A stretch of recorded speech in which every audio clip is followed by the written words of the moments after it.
Bismillahirrahmanirrahim. Assalamualaikum warahmatullahi wabarakatuh. Perkenalkan, kami dari kelompok 4 ingin mempresentasikan hasil diskusi kami yang akan dibacakan pertama oleh Nur Afni. Kepada Nur Afni, saya persilakan. Baik, terima kasih atas kesempatan yang diberikan oleh moderator. Saya akan memaparkan materi tentang pengertian manajemen risiko. Manajemen risiko adalah proses perencanaan kegiatan yang dibuat untuk mengantisipasi terjadinya risiko perusahaan, termasuk adanya kegiatan identifikasi, perencanaan strategi, dan penilaian hal-hal negatif yang dapat bekerja. Selain definisi umum seperti yang dijelaskan di atas, ada juga beberapa definisi dari berbagai ahli mengenai manajemen risiko seperti menurut Bramantio. Definisi manajemen risiko menurut Bramantio adalah proses terstruktur dalam mengidentifikasi, memetakan, mengukur, mengembangkan solusi penanganan risiko. Yang kedua, menurut Jojo Soedarso, manajemen risiko adalah pelaksanaan fungsi manajemen dalam mengelola risiko, termasuk pada risiko yang dihadapi oleh perusahaan, keluarga, dan masyarakat.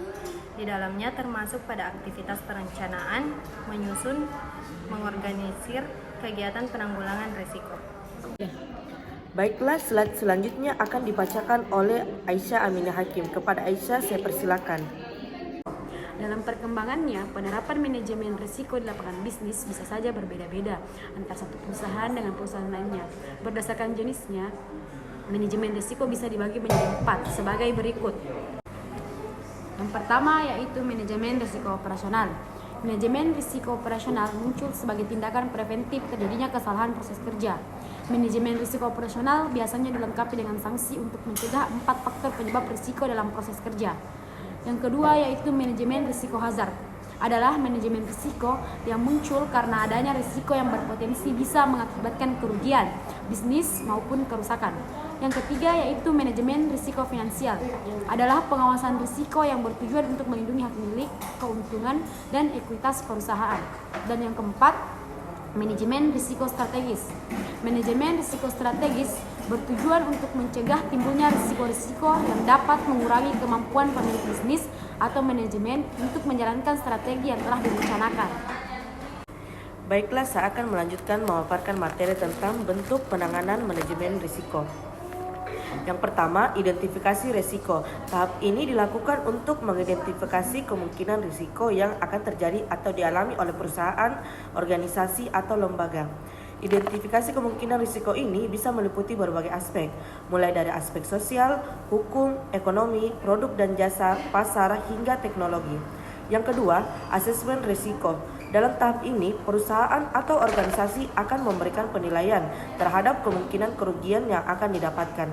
Bukan hanya pemimpin perusahaan atau organisasi, asesmen risiko ini juga harus dilakukan oleh individu di masing-masing bidangnya untuk turut menganalisis. Respon risiko dilakukan untuk memilih berbagai langkah atau cara yang dapat dilakukan dalam menangani masalah yang terjadi. Yang keempat, implementasi. Tahap ini tidak lain adalah melaksanakan seluruh metode yang telah direncanakan. Dengan melakukan setiap metode yang telah disusun dapat mengurangi dan menanggulangi pengaruh dari setiap risiko yang ada. Yang kelima, evaluasi dan review. Perencanaan yang telah disusun bisa jadi dalam pelaksanaannya tidak berjalan sesuai target. Hal ini tentu saja mendapatkan pengaruh dari faktor lingkungan yang tidak dapat diprediksi sebelumnya. Tidak jarang, kondisi ini akan menyebabkan perubahan rencana manajemen risiko yang telah dibuat sebelumnya. Baiklah, slide selanjutnya akan dibacakan oleh Muhammad Noval Afif Basri. Kepada Noval, saya persilakan. Contohnya itu manajemen risiko ada beberapa jenis, yaitu risiko murni, pure risk, atau risiko spekulasi, speculative risk. Jenis risiko ini berhubungan dengan ketidakpastian. Pencipta ini berikut penjelasannya. Yang pertama, risiko murni, pure risk, yaitu risiko murni adalah ketidakpastian yang terjadi karena suatu kerugian. Hanya ada satu peluang merugi dan tidak ada peluang keuntungan. Risiko ini menimbulkan kerugian apabila tidak terjadi maka tidak menimbulkan kerugian dan keuntungan. Jenis risiko ini terjadi karena rugi atau break even. Contoh risiko yaitu kecelakaan, kebakaran, dan pencurian. 2. Risiko spekulasi. Risiko ini berdampak pada dua kemungkinan, yaitu peluang mengalami kerugian atau mendapatkan keuntungan.